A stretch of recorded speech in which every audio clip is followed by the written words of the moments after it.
Welcome, everyone. Thank you for joining us. Let's begin in prayer. The Lord be with you. Also with you. Let us pray. Good and gracious God, thank you for the gift of our speakers today, for the gift of the snow. Help it to help the firefighters extinguish all the flames that they battle. Keep us all safe as we travel this day. Open our ears so that you would have us hear what you wish for us to hear, and be in our speaking so that our words might reflect your own. Be with us all as we do this work, and be with us as we go about our evenings. Through Christ our Lord we pray. Amen. Well, I am so pleased today to welcome on behalf of St. John's Episcopal Church and Pine Street Church, Annette James, President of the Boulder County branch of the NAACP, Sheila Davis, Vice President, and Judy Houston, Vice President. Welcome to you three. The Boulder branch of the NAACP was chartered in 2017. And it works to ensure the political, educational, social, and economic equality of rights of all persons, and to eliminate race-based discrimination.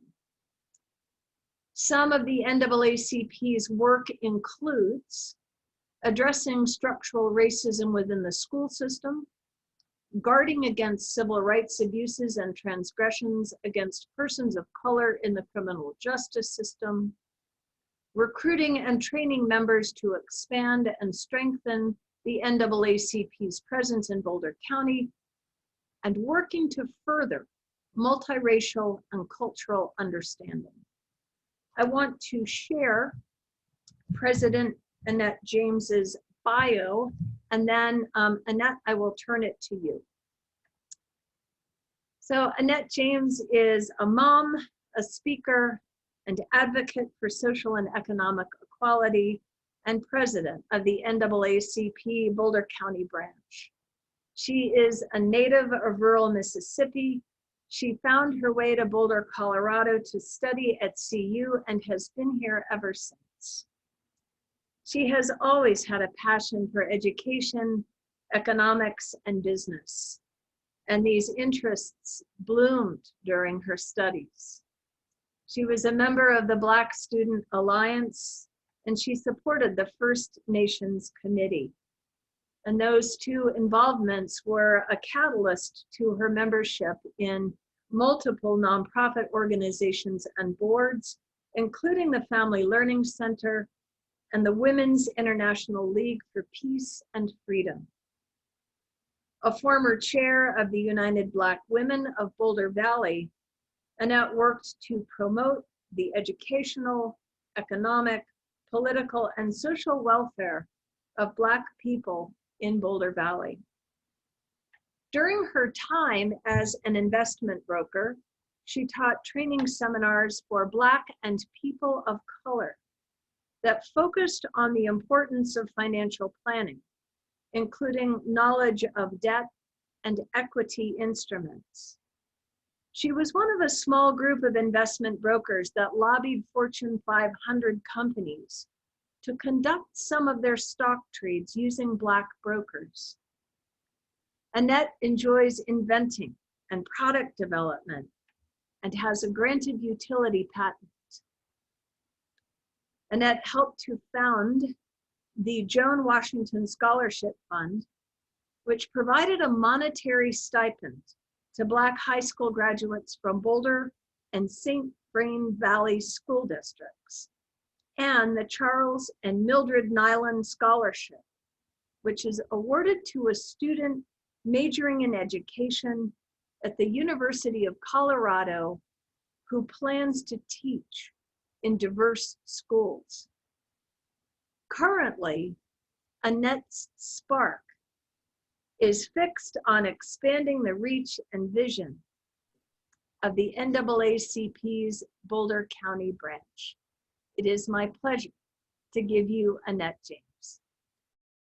Thank you very much, Susan. That was beautiful.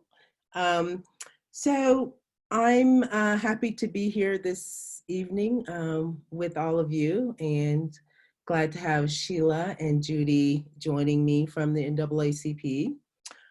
So I've just decided to share. I wrote an essay shortly after the murder of George Floyd. And so I'm just going to share parts of that essay, but it's a generalized, I guess, writing focusing on just the horrors of systemic racism. So I'll share that with you. I think, we want to leave time to have dialogue where we can really talk about, get away from theory and get into things that are tangible as we do this work, because I think if we don't move from our theory into some things that are tangible, we miss the boat. And we'll be doing this again. Our grandkids will be having the same conversation. And I think the time is now. So I'll share. So there's no place in the United States and arguably the world where Black people are considered equals among white people, nor are they afforded the opportunity to truly coexist in environments where they're safe from the burdens of systemic anti-Black racism. Equality demands the removal of all external imposed barriers that prevent a human being from realizing his or her fullest potential. Safety demands that Black bodies not be wrongfully or disproportionately subjected to deadly force at the hands or knee of law enforcement, or having to continual endure the daily microaggressions of de facto policing by emboldened white citizens who challenge our very existence. Can't see my own writing here.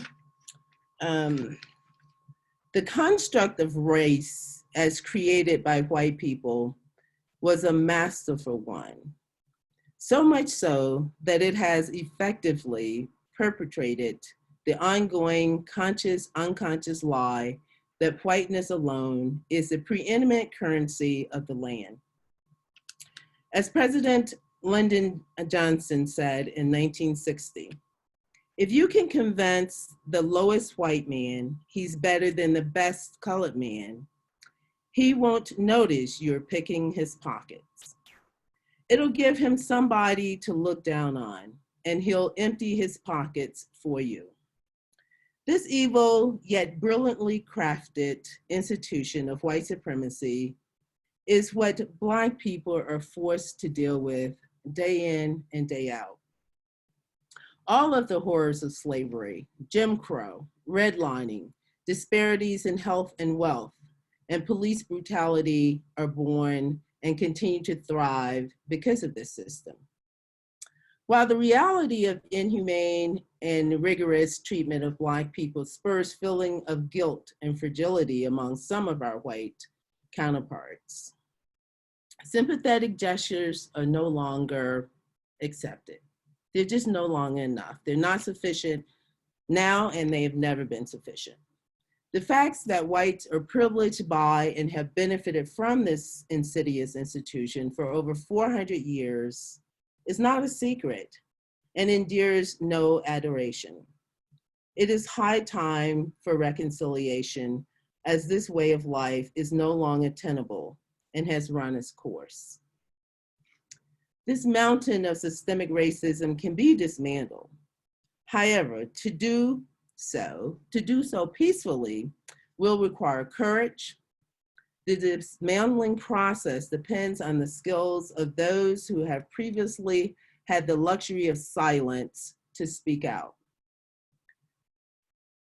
Not in that intellectual straddling the fence, looking for some neutral false equivalency kind of way, but in the voice of righteousness and moral commitment. Be on the right side of history. grab the arc now.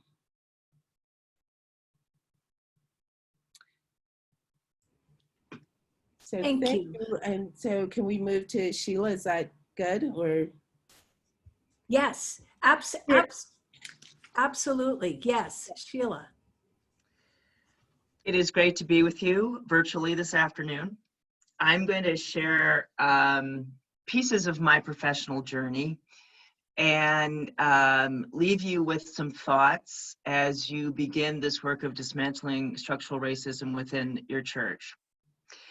So I am a pediatrician by training.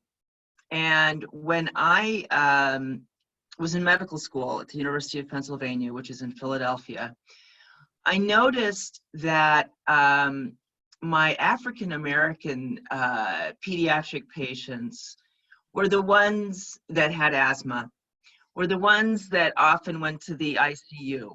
And my white pediatric patients with asthma, we were able to manage on an outpatient basis. And I noticed that my African-American pediatric patients tended to live in neighborhoods that were adjacent to oil refineries. I would say that parts of Philadelphia are an environmental catastrophe because there is so much of the petroleum industry that's embedded in Philadelphia and in Delaware. And so, so my African-American kids with asthma were very sick.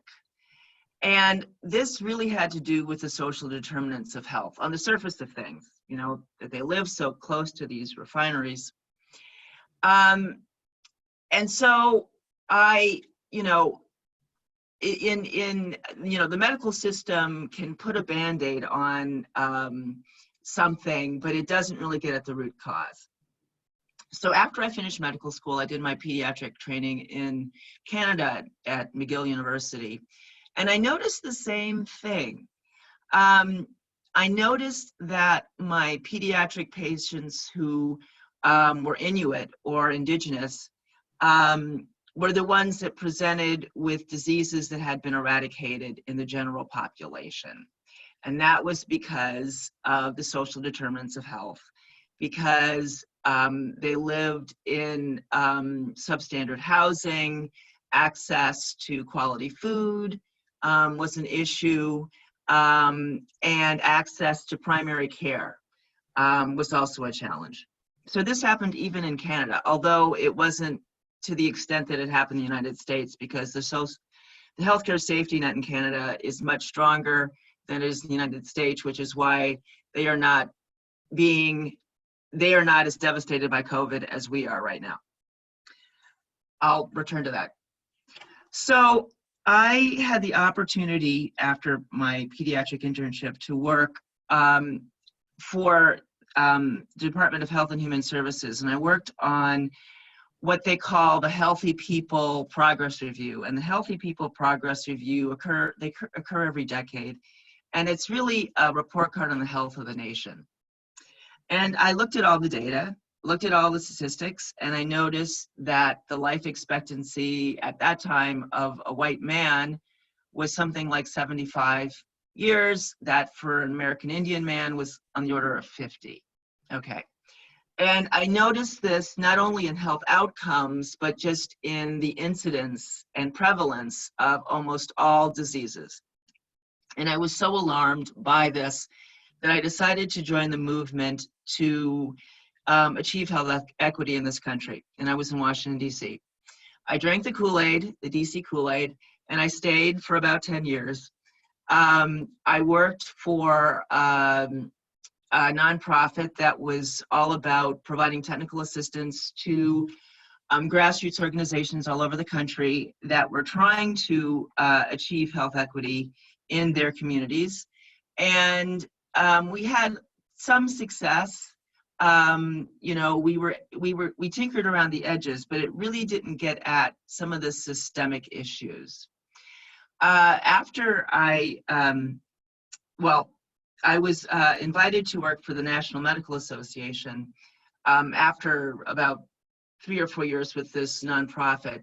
And the National Medical Association it's similar to the American Medical Association, but it formed at the beginning of the 20th century because American Medical Association didn't allow physicians of color to join the American Medical Association. So the National Medical Association basically serves communities of color. And I was the associate director of the research arm, and we worked on some of the provisions in the Affordable Care Act, and delighted when the Affordable Care Act was passed, because prior to the Affordable Care Act, on the order of 50 million people had no health insurance for a whole host of reasons. With the passage of the Affordable Care Act, we have 20 million people with healthcare insurance. It has also helped to address this, you know, some of the health disparities, but we still have far to go. So I'd had enough of living in Washington, D.C. at that point, and I received an appointment at the University of Denver, and I was the director of a master's degree program in healthcare innovation. So I continued my work in health equity, and I used a racial equity lens in designing the program and the pedagogy, and I brought on more faculty of color, and I was doing research in health equity. But I realized that if I really wanted to make a difference, that I had to address structural racism, okay? Structural racism, as many of you know, refers to the policies that guide most institutions. And the policies of most institutions in this country favor, you know, the white dominant culture. And I realized that if we were going to make any headway, that we had to really dismantle structural racism. So I joined the staff of the Boulder County Public Health Agency because they were looking for someone to do just that. They had been on this journey for almost 20 years, and they realized that if they were going to make progress, that addressing food issues, hunger issues, housing issues, environmental issues, while they are all very important, they had to look at the culture of the agency.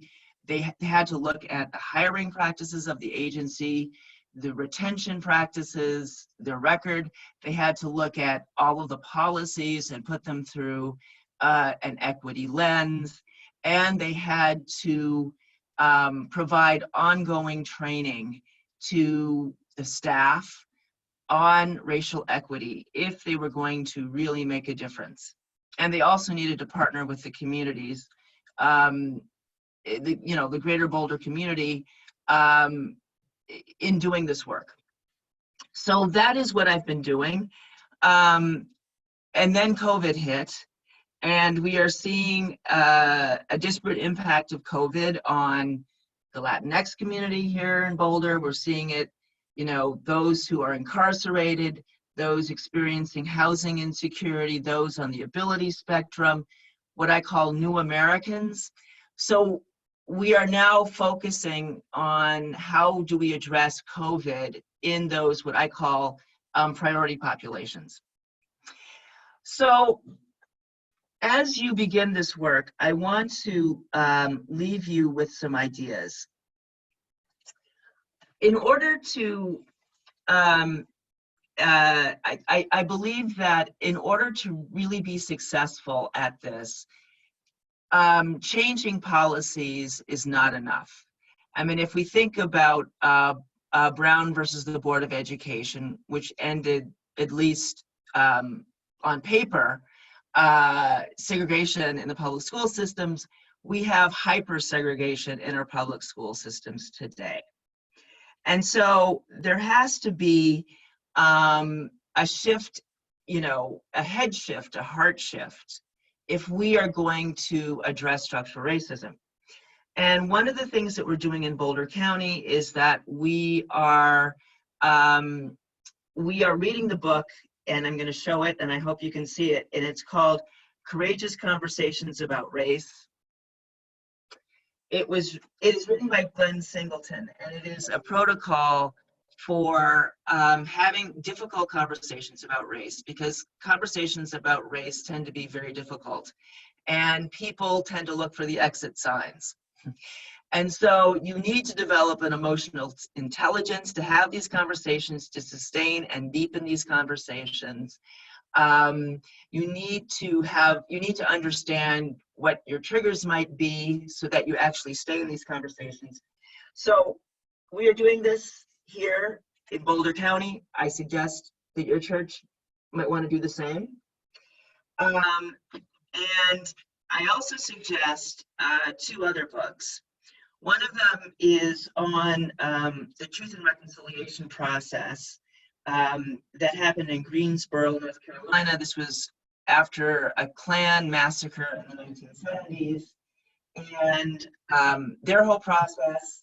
And the book is called Learning from Greensboro. And the third book I recommend is by Margaret Wheatley. She is an anthropologist, and it's called Who Do We Want to Be? And it really, it's an examination of organizational behavior and organizations that are able to sort of produce paradigm shifts. And it's absolutely profound, that book. So let's see, a few minutes left. I want to read a poem by Mark Nepo, and it's called The Practice Before the Practice. There is always a practice before the practice, a sitting before the incomprehensible long enough to feel and sometimes understand the mystery each instrument and craft is designed to invoke. In Japan, before an apprentice can clay up her hands and work the wheel, she must watch the master potter for weeks. In Hawaii, before a young man can ever touch a boat, he must sit on the cliff of his ancestors and simply watch the sea. In Africa, before the children are allowed to drum, they must rub each part of the skin stretched over wood and dream of the animal whose heart will guide their hands. In Vienna, the prodigy must visit the piano maker before ever fingering a scale, to see how the keys are carved into place.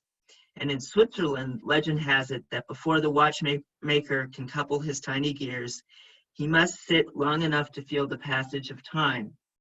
Starting this way enables a love of the process that is life-giving. The legendary cellist Pablo Casals was asked at 92 why he still practiced 4 hours a day. He smiled and replied, because I believe I'm making progress. It is this sort of deep progress that saves us. And I leave this with you because the work of dismantling structural racism is swimming upstream for a lifetime. And so you have to build a stamina for that. And so I hope that you are able to do some of these, maybe look at some of these books, so you can decide, how you might want to approach this, because this is going to be for the long haul. Thank you.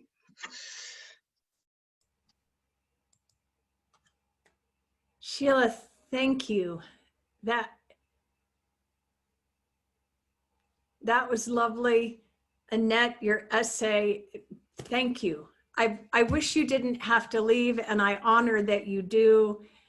And go with my prayers and all of our prayers for, how far do you have to drive? About 30 minutes. Yeah, and the roads I don't think they've cleared them off yet. So I need to get home before they get really icy. I would love to stay with you, but I'm leaving you in great hands with Annette and Judy. Hi, Sheila. Thank you so. Good to see you. Yeah, travel safely. Thank you. Judy. Hi. Wow, those are some big shoes to fill here to follow after. So thank you, Annette, and thank you, Sheila, for inspirational and frank conversation here.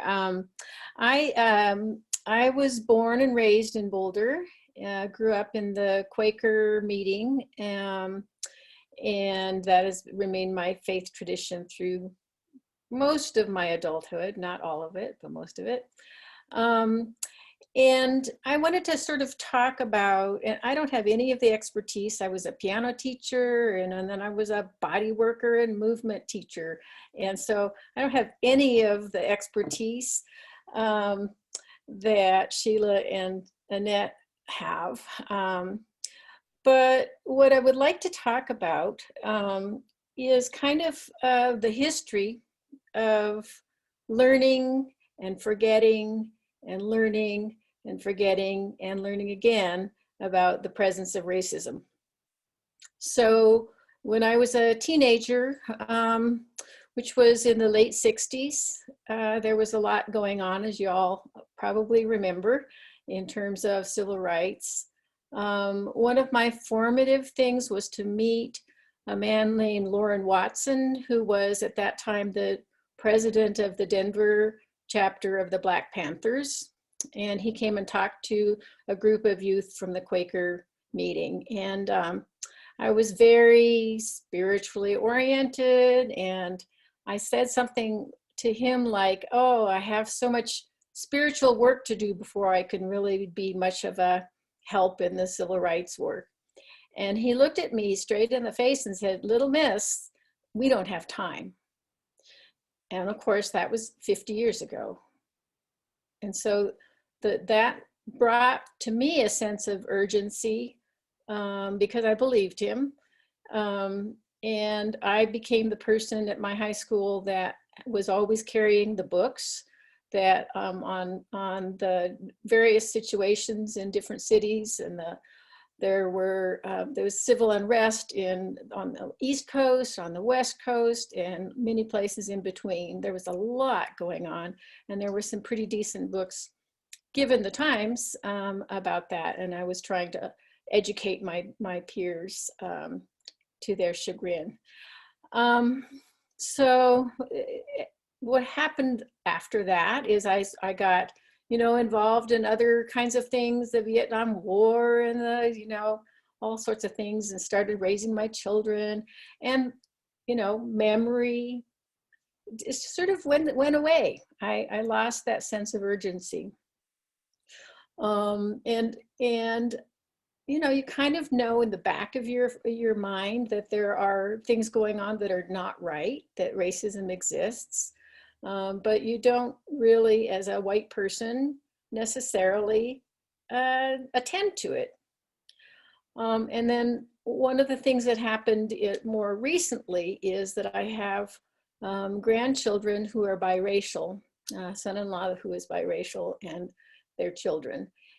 And when my youngest grandson was expelled from school, from kindergarten, for acting out, I suddenly, something clicked, and I started looking it up, and sure enough, it was a disproportionate discipline issue that was constantly happening. And I was so shocked that it happened as early as not just kindergarten, but preschool, that children of color were way more likely to be expelled and suspended from school for minor infractions.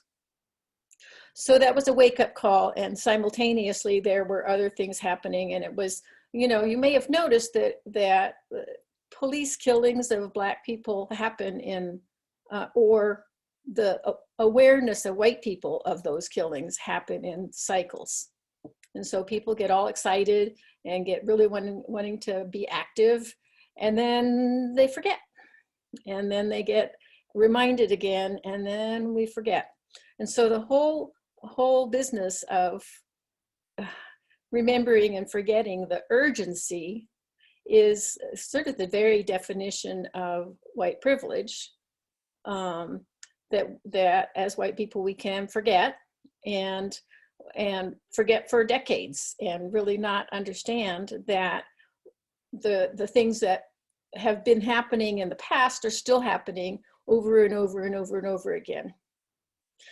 So one of my recent musings had to do with a gardening project I took on where I was digging in the garden.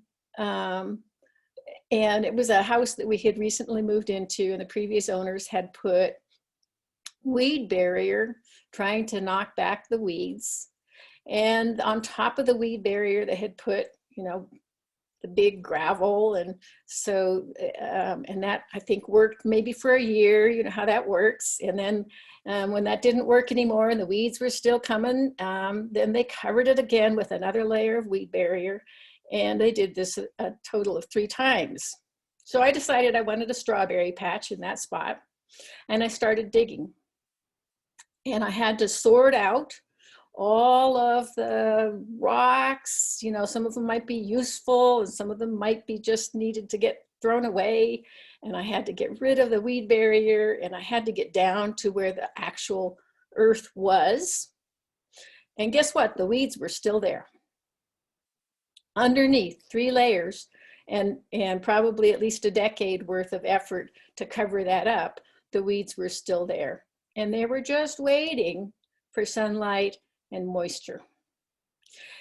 And so while I was doing this, I was wondering what the heck I was doing. And I finally went, this is a metaphor. And I let it work me. And what I finally figured out is this metaphor was racism, the presence of racism in this society, and how white people try to cover it up. And when that doesn't work anymore, we try to cover it up again, and it's always there. Now, I'm proud to say that today I do have a strawberry patch in that spot, and every year it gets richer and richer. But this whole business of just, you have to work at it as a white person to make sure that you don't forget. Now, if you're a Black person or a person of color, of any other color, it's a bad name, but you don't forget. You don't get to forget ever. Okay, but as white people, we always get to forget. So it takes a conscious effort to remember, and a conscious effort to keep educating ourselves, and to keep open to working, open to educating, open to learning new theories, open to realizing the extent of our own racism. And that part is one of the hardest, you know, and it used to be that if we were a good person, we were pretty sure that we weren't racist.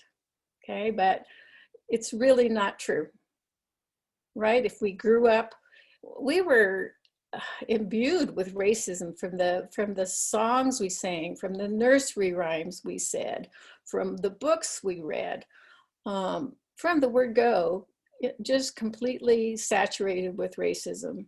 And it's very difficult to, you know, dig that out and get rid of it and get to the richness that's underneath.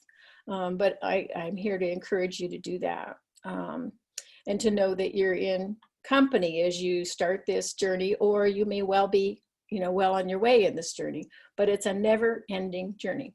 As a white person, we basically have a lifetime of working on it and making sure that we're not ever, that we don't go back to sleep. So I would like to say that a recent committee in our branch is the Religious Affairs Committee. And we've had 2 meetings so far, and we're pretty excited about that. So sort of in the context of an ecumenical faith group, we are coming up with different ways that within the framework of our faith, that we can be members of and participants in the branch. So if you're interested in that, you know, feel free to let me know. Also, we'll just be, you know, showing up in the newsletter. If you're already a member of the branch, great, you should be getting that newsletter. If you're not a member, you should be. It's very cheap, and it's what you get is access to what's going on locally and nationally. And then you get the opportunity to get more involved if you can. So I think that's the extent of what I'd like to say right now. Thank you. Judy, thank you. That was that cycle of remembering and forgetting, waking and sleeping is very helpful. When each of you were speaking, I was madly scribbling notes because there were so many deeply helpful images to take away. So thank you all. And I am assuming for people who wish to join the Boulder Branch, there's information on the website that helps people do that. Okay, great. I'm going to stop the recording now.